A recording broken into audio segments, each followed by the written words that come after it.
staying together, praying together. Any problem we will weather, trusting in His word.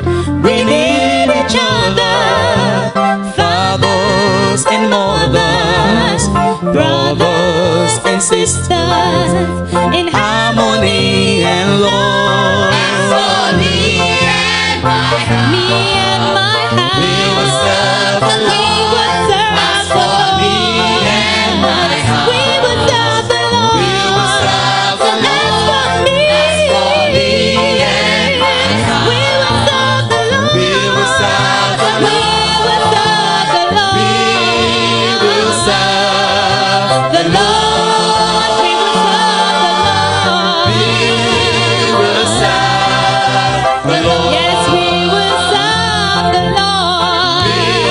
Every day of our lives, we will serve. We want to deal with some other areas that our marriages and family can be troubled. Last time we spoke with you about the place of personality in marital conflict. Our personality being the way we think, the way we act, the way we behave is there. And this personality must be surrendered to the Lord. That's why we sing the song, I surrender, I surrender. Is personality or surrendering? I surrender all to thee, my blessed Savior. I surrender. It is personality or surrender. Some of us have some bad personality. Some have quarreling personality. Some have offensive personality. Some have proud and arrogant personality. Some have condescending personality. And these personalities, they cause trouble. If you don't surrender it, they will cause trouble for you. Some have slow personality. Some have quick, swift personality. Some personality can be very good. Some can be very bad. Some complement your life. Some destroy your life. An angry personality, when he's angry, he hits things. And said that's how we are in our homes. Some have cynical, diabolical personality. Sneaky personality. He laughs at you as a nice man, nice woman. Behind you, he eats you up. And those personalities that can destroy a man, we must deal with it. I also discovered, as I said, that poor communication can cause conflict. Poor communication. I'm just mentioning a few. There are plenty. Poor communication. You don't listen to each other at two levels. Listen to each other at two levels means listen to what I'm saying and what I mean. What I say, what I mean, that means listen to someone at two levels. Some people, when they are quarreling, they never listen to each other. They're angry. They don't feel like listening to him. Leave me alone. I'm doing my own thing. No. Disciples must learn to listen to each other. The neighbor must know that you are a disciple. The neighbor must know that you are a disciple. The neighbor must know that your children, these are children of disciples in this neighborhood. That's what we're saying. Another area, not willing to make sacrifice that is needed for the peace of the family.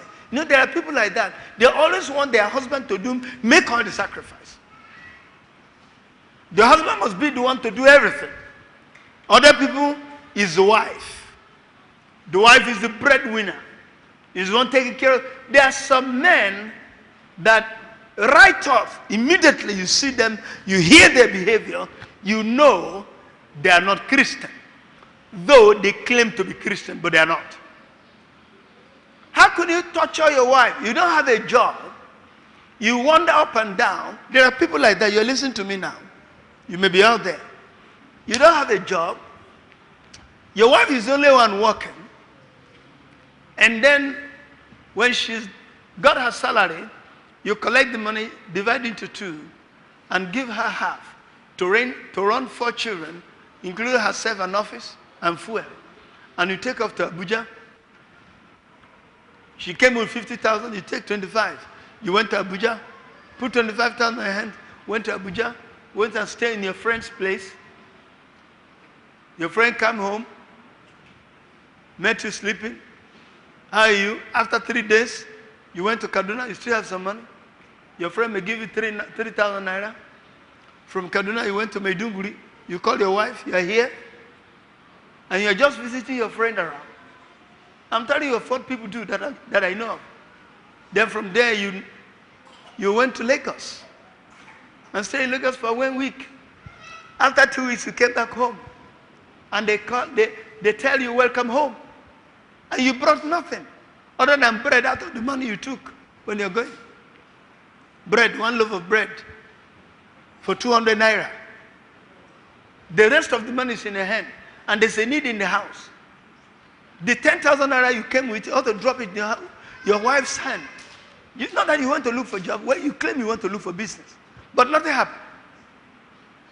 There are men like that in this country. That's why you women, when you want to marry, you young ladies, you want to marry, look at the person you are marrying one more time. Otherwise, you may end up feeding your husband for the next 10 years. When you are frustrated, and because man has a pride in him. When he got frustrated and feel like, for the past 10 years, no job. I've been fed by my wife. Then he begins to quarrel with you as a cover-up, defense mechanism. Then problem set in. And here you are, you couldn't buy clothes, you saw your mates. All you do is just worshiping your husband. There are people like that. I've seen them. I've come across them. It's not correct. It's what? May God help us. Let him go and do something. Go and cut grass. You say he has no job. Let him go and cut grass in the neighborhood. Go to the neighborhood. Tell them you can work. You say, I have first degree. First degree is not going to bring fruit in the house. He's cutting grass and washing people's clothes that will bring food. Are we understanding that? First degree will not pay the children's school fees. He's washing car for someone that will bring food. You can go to some of these hotels. There's no food. I know a young man who was a member of this church. He was in school. Nobody was paying his school fees. One day he just thought, what do I do? He was passing and saw people washing cars. And then somebody was paid. One day he just went to approach the guy and said, can I wash car here with you? And the guy said yes. So the guy washed 2 cars and he got money. The first car he washed, this man came from the far north. This was in Jos. The guy was in the University of Jos. So he washed this car. This guy came and said, are you the one who washed the car? I said yes. And gave him 5 naira. Ordinarily, he's not entitled more than 1 naira. 100 naira. Wow, the guy was so excited. He washed another one. That guy gave him 300 naira. Wow! So, that's how he started washing cars. He leaves his house. He woke up 4 o'clock, have his devotion. By 5, he's already in the hotel. By the time he's 7, he has washed 3 cars. Collect money. The guy was paying his school fees and helping those who could not help themselves. He said he discovered that you can work if you really want to work. That's how the guy survived until he finished university, washing cars. Many of us are very lazy. Women, they are hardworking women. You can hardly see a woman wanting to sit down and just eating free of charge. He would like to sell bread, sell granite, sell peanuts, sell cloth, sell anything. But man will not do that. Even what he's doing and selling may not be enough to feed him, but that he's doing something. But men will sit down looking for a white-collar job because he has a PhD, because he has a first degree in the university. It's not like that. You must work hard. Amen? So please, make sacrifice. Both of us. It has to do about you and I, the way we feel. We must sacrifice in order for our family to grow. That's what we're trying to tell you. There was a time in my life I have to raise chicken to survive. And I come to discover that chicken business and chicken business. Hallelujah. I said chicken business and what? And chicken business. I had several hundreds of chickens. Hundreds. Layers. And they were producing, several crates of eggs. I was earning enough of money to pay a university professor.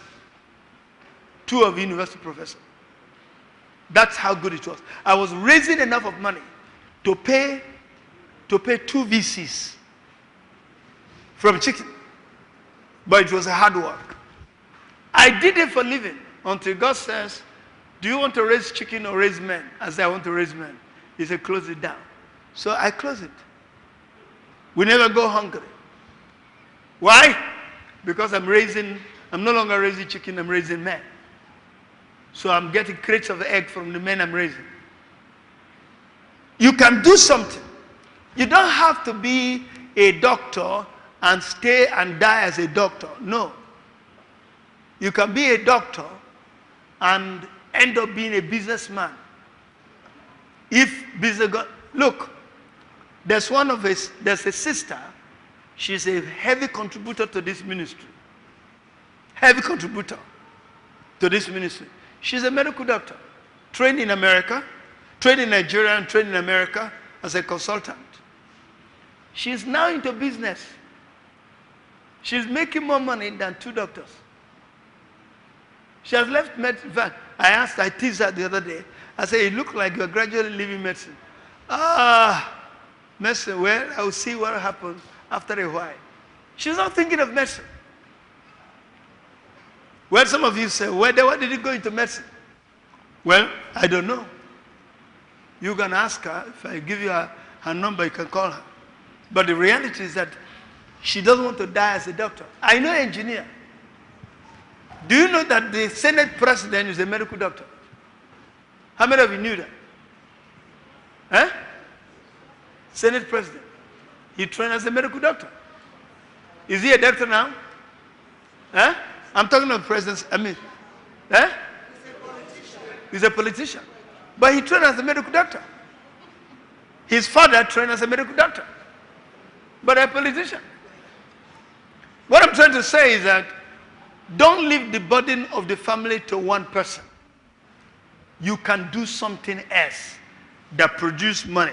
Another area that problem often come is loss of affection and interest in each other's concern. I have discovered that's a major issue now. You just discovered that after 10 years of marriage, some couple have lost interest in each other.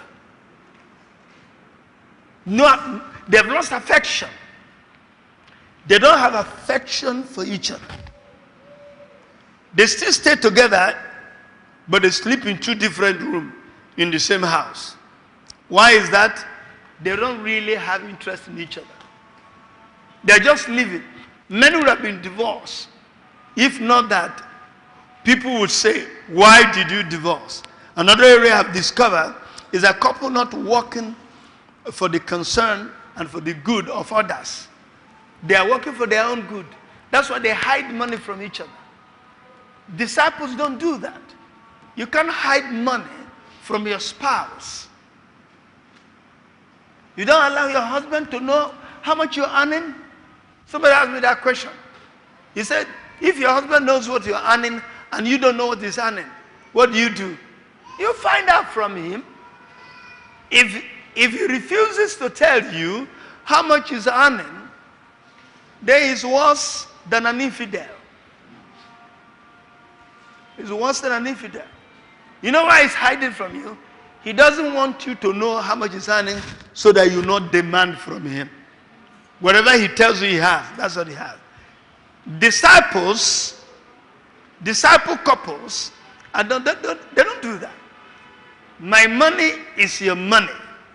Your money is my money. Therefore, I bring it, I put it on the table. I put it on the table. So, tell your wife, tell your husband, how much are you making? Some people, when they are unfaithful, they don't want their wife to know. So they give money to that lady. If they tell their wife that it was 2,000 naira, the wife might ask her, and you only brought 1,000. Yes, I do something with something. They don't want to tell that they are given 1,000 to a girlfriend who has no child and brought 1,000 home for 4 children, including himself and herself. Disciples don't do that. There are things disciples don't do. Another area that I discover we have tension and problem, other than being individualistic, is that we have no time for each other. Everybody is pursuing their own business and their own interest. You can't pursue your business and your interest. My interest is your interest. Since my wife and I married 39 years ago, my interests have become her interest, and her interest is my interest. That's why she can't do anything that I don't approve about. She can't. Why? Because what I am interested in is what she's supposed to be interested in. Not that we're just pursuing our individualistic, dreams. No. You do what I'm doing. We do together, we do it. That's why if their wives is selling fish in the open market, they will not know the price of the fish. They don't know the price of cassava flour their wives are selling. They feel like it's too low for me. Well, if you think that your wife selling an open market is low for you, then get her out of there into a higher thing for you. But if you cannot do that, for goodness sake, support your wife. See yourself as one selling that yam flour, that cassava flour, that dry fish, that tomatoes, the onions. See yourself selling it. If your wife is doing catering, by all means, you put your vehicle, put your bus on the road to carry the food to where the catering service is required. Because her job is your job. When the money comes, you want to be part of it, but you don't want to be part of the job. Another area I discovered there's a serious problem that couple need to work at is in-law palaver with unwise couple. I've come across a lot of problem about in-law. My father-in-law, my mother-in-law tells my wife, his father told me one day, his father said to me one day, what has that to do with your marriage? If his father is saying something to you, it should be complimentary. You should be advised. You should be prayer. I say things to my son-in-laws, my daughter-in-laws. I say things to them. But my point is, I don't destroy their relationship. I pray for them. I counsel them. If I see that the way they're taking care of their children is not okay, I'll call my son or my daughter and say, the way you're doing is not going to help this child. It's not going to help this child. Don't do that. One day somebody was in my house and I was telling them how we train our children for them not to give us headache. Even when they were tiny. Even when they were crawling, my wife would never get up to go after them and say, come back, Grace, glory, faith, come back. No. My wife don't do nonsense things like that. She stays where she is and issue a command. Come back. No. If you go there, I'll spank you. And the child is just 6 months, 8 months, crawling. Crawling. We trained them to hear the voice of authority. And the man said to me, really? I said, yes. And tapped his wife. He said, darling, are you hearing that? Now, I didn't know what it means, whether it means we are doing the correct things or we're not doing the correct things. I never asked them. I try not to ask them what they meant by that. But the reality is that together we can be pursuing each other's interest. And no in-law will come in between us. My in-law had never, ever, in 39 years of my marriage, come to investigate anything in our lives. Never. Not the brother, not the sisters, not the father, not the mother. Nothing. Not my parents. They can't. They will not. Why? They already know that we are in charge of our marriage. Once your parents know that you're not in charge, they want to help you. I hope you understand me. If you're here or you're out there listening to me and you're complaining that your in-law is disturbing your marriage, they know you're not in charge. Even if the in-law is bad and the son is good or the daughter is good, they will back off. They will back off. So don't tell me that in-law is a problem. Are you not an in-law too? You have a daughter now. You are in-law in the making. If you have two girls and 2 boys, you are an in-law in the making. Because your children will soon marry. Then you become an in-law. The area that, another area is finance. Money matter. This one we'll leave it for another day by the grace of God. But let me say this. I want you to know this, that in order to solve our problem is very simple. Simple. The first thing you do if you want to solve this problem in marriages, the first thing you do is to sit down to discuss. Not with bitterness. We want to discuss. 2, you want to discuss the area of expectation. 3, discuss how is God feeling in the way we are feeling. Do you know many times we don't ask ourselves, how is God feeling?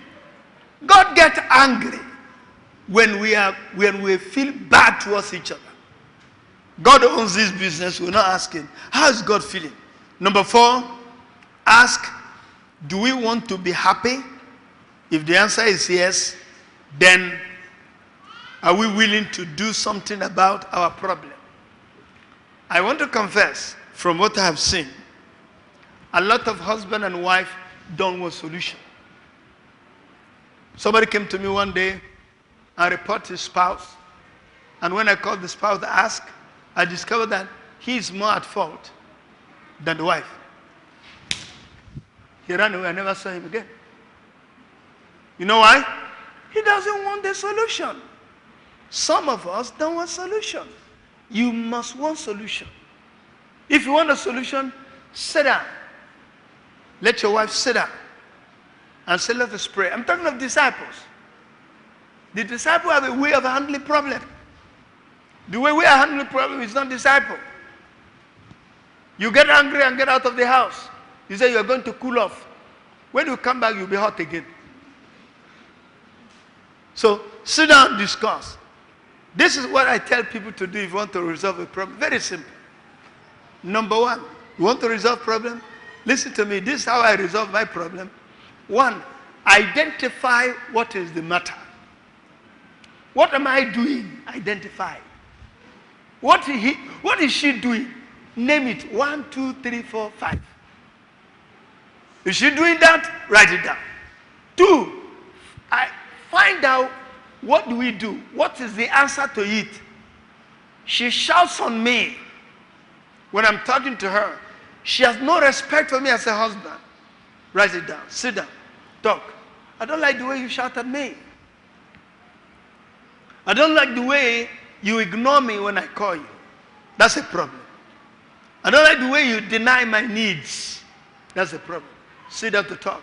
We're not going to do that. Find out what can we do. We will not shout on each other again.